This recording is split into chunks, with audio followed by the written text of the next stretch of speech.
Hello friends, welcome to Quest for Knowledge. My name is Naghma and I have done MCOM and MBA and I'm going to make complete tutorial videos especially for the class 12 students. So this is the business studies chapter number 1. That is today we are going to learn characteristic of management. I have already have a video which gives you introduction of the first lesson. So this is the another topic, that is characteristic of management. So let's get started. So management is essential for all kind of organization, whether it is big or small, profit or non-profit, service or manufacturing, whatever be the organization. But management is very important. Management is necessary so that individual make their best contribution toward group objective. So हर एक बंदा, हर एक इंसान अपनी जो group objective होती है उसको पूरा करने के लिए मैनेजमेंट का होना बहुत ही ज़रूरी है.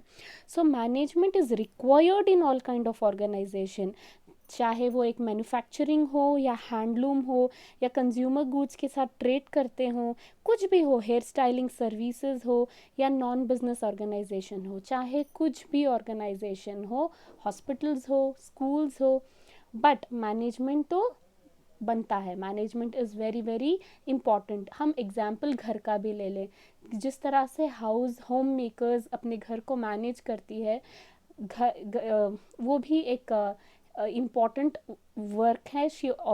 पहले ही वो प्लान करती है, ऑर्गेनाइज करती है हर चीज़, and after that directs and actuating, after that even controlling. तो एक होम मेकर से ज़्यादा कोई नहीं समझ सकता कि किस तरह से इफ़ेक्टिवली करना है और एफिशिएंटली करना है. तो वो क्या करेगी, घर के जो बजट होता है उसमें बचत भी करेगी. So this is the best thing we can learn from our mothers कि मैनेजमेंट रियल में क्या होता है. So let's understand management is goal oriented process. तो management is a goal oriented process. हर इसमें एक गोल होना ज़रूरी है. अगर हम जी रहे हैं, इवन इन हम लोग अगर ह्यूमंस अगर हम जी रहे हैं, तो हमारा कोई ना कोई एक मकसद होना चाहिए हमारी एग्जिस्टेंस को दर्शाने के लिए. Similarly, organization should also have a goal for its existence. और गोल ऐसा होना चाहिए जो हम समझ सकें, जो दूसरे काम करने के लिए जो ज्वाइन होंगे एम्प्लॉय, वो समझ सकें कि गोल क्या है. तो different organisation have different goals. तो स्कूल ऑर्गेनाइजेशन का गोल होगा कि बच्चों को ज़्यादा से ज़्यादा एजुकेशन दिया जाए. हॉस्पिटल्स का गोल होगा कि पेशेंट्स को अच्छी तरह से उनकी सर्विस दे सकें, उनको ट्रीट कर सकें. इस तरह हर एक ऑर्गेनाइजेशन का जो है गोल डिफरेंट हो सकता है. Management is all pervasive. Management जो है, चाहे आपकी ऑर्गेनाइजेशन कितनी भी बड़ी हो, छोटी हो, कुछ भी हो, बट इट इज़ परवेजिव. यानी कि हर चीज़ में मैनेजमेंट का होना ज़रूरी है. एक पेट्रोल पंप में जो मैनेजमेंट की ज़रूरत होगी, उसी तरह से स्कूल में भी मैनेजमेंट की ज़रूरत होगी. चाहे आप इंडिया में हो, जर्मनी में हो, जापान में हो, कहीं पे भी हो, चाहे कि किसी कोने में भी हो जाओ, मगर ऑर्गेनाइजेशन की गोल डिफरेंट होगी, मगर मैनेजमेंट जो है वो एक ही होगा. एंड मगर मैनेजमेंट करने का तरीक़ा हो सकता है थोड़ा बहुत अलग हो सकता है, क्योंकि हमारी कल्चर, हमारी हिस्ट्री, हमारी लैंग्वेजेस, हमारा जो ट्रेडिशन है वो थोड़ा डिफरेंट है कंट्री टू कंट्री. तो शायद हमारा मैनेजमेंट तो एक है, मगर तरीके बहुत सारे हो सकते हैं. That is why management is all pervasive. Third है characteristic of management is multi dimensional. यानी कि डायमेंशन का माने होता है बहुत सारे फीचर्स और फॉर्म्स. तो मैनेजमेंट एक कॉम्प्लेक्स एक्टिविटी है जिसके 3 डायमेंशंस हैं. पहला है मैनेजमेंट ऑफ वर्क. तो आप काम क्या कर रहे हो, उस काम को संभालना बहुत ज़रूरी है. That is why management of work. Second is management of people. जो काम को पूरा कर रहे हैं वो होंगे ह्यूमन. तो human resource is the best asset of the management. तो इनको सही तरीके से डायरेक्ट करने से ही हमारा काम हो सकता है. तो ये हो गया management of people. Management of operation जो है, ये मैनेजमेंट ऑफ वर्क को और मैनेजमेंट ऑफ पीपल को अगर हम ऐड कर देंगे, इन दोनों को अगर हम मिला देंगे, तो वो हो गया मैनेजमेंट ऑफ ऑपरेशन. तो ये है मैनेजमेंट इज़ मल्टी डायमेंशनल, और इसके ये 3 डिविजन्स हैं, यानी कि डायमेंशंस हैं। तो चलिए चलते हैं समझने के लिए कि फोर्थ कैरेक्टरिस्टिक क्या है। अब तक हमने समझा कि मैनेजमेंट एक गोल ओरिएंटेड प्रोसेस है। Second, management is all pervasive, यानी कि हर जगह इसके मैनेजमेंट का होना बहुत ज़रूरी है। और थर्ड, हमने सीखा कि मैनेजमेंट इज़ मल्टी डायमेंशनल, यानी कि इसके बहुत सारे फॉर्म्स हैं, management of work, management of people, and in दोनों का मिलाकर बनेगा management of operation. So the fourth characteristic is management is a continuous process. I have already discussed in the last video कि मैनेजमेंट एक continuous process है। So we have to, दो planning हो गया, ऑर्गेनाइजिंग हो गया, डायरेक्टिंग, स्टाफिंग एंड कंट्रोलिंग, ये सब कुछ मैनेजमेंट के हिस्से हैं। और फिर भी इसके बाद फिर ये एक विजुअस सर्कल है, फिर हमें फिर प्लानिंग में उतरना होगा, फिर हम ऑर्गेनाइज करेंगे। तो ये ऐसा है, it is a continuous process. ऐसा नहीं कि ये हमने एक बार इसको अचीव कर दिया और स्टॉप कर दिया, ऐसा कुछ नहीं। It's a continuous process and we have to keep on working and doing it. And fifth is management is a group activity. मैं ग्रुप एक्टिविटी का एक एग्जांपल सिर्फ ये दे सकती हूँ कि आपने मिशन मंगल तो देखा होगा movie.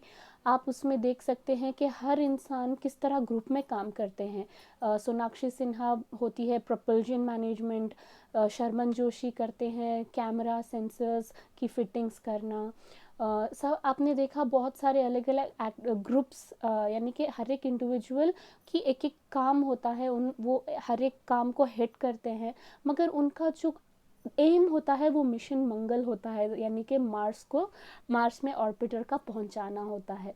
So that is Y उन्होंने काम बहुत अलग अलग किए, मगर उनका जो मकसद था वो ये था कि सैटेलाइट को मार्स में पहुंचाना, यानी कि मिशन मार्स में अपना ऑर्बिटर को ले जाना। So by that we can understand कि ये ग्रुप एक्टिविटी क्या है। Whether individual will be working according to the different need but their aim will be same. So that is what management is a group activity. या आप cricket team को ले सकते हैं example, it work as a team, मगर जीतता कौन है? ऑल टुगेदर इंडिया की ही जीत होती है। Okay, Management is a dynamic function. Management is a dynamic function and has to adapt itself to the changing environment.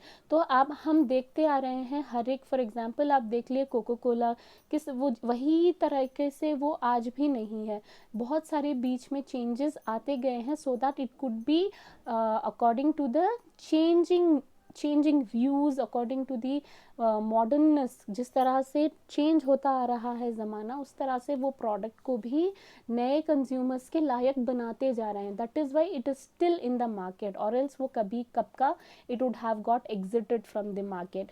आप एग्जाम्पल देख लिए मैकडोनल्ड्स का। जब मैकडोनल्ड्स इंडिया में आया तो उसने Indian flavours, Indian tadka, Indian masala लाए so that it could get attracted to the Indian consumers. आप देख सकते हैं तंदूरी वाला बर्गर या इस तरह से। जो इंडियंस हैं, इंडियन स्टाइल में अगर मिलेगा तो इंडियंस को बहुत पसंद आएगा।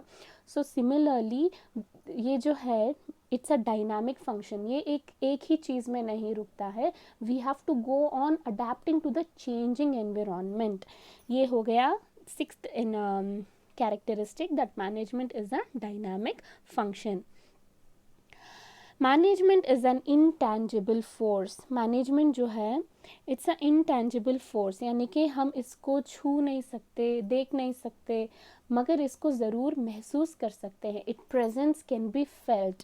आप अगर देख लीजिए, अगर एक दिन आपकी मदर खाना ना बनाए, घर ना क्लीन करे, तो आप उसी में समझ सकते हो कि आज घर का मैनेजमेंट थोड़ा ठीक नहीं हुआ है।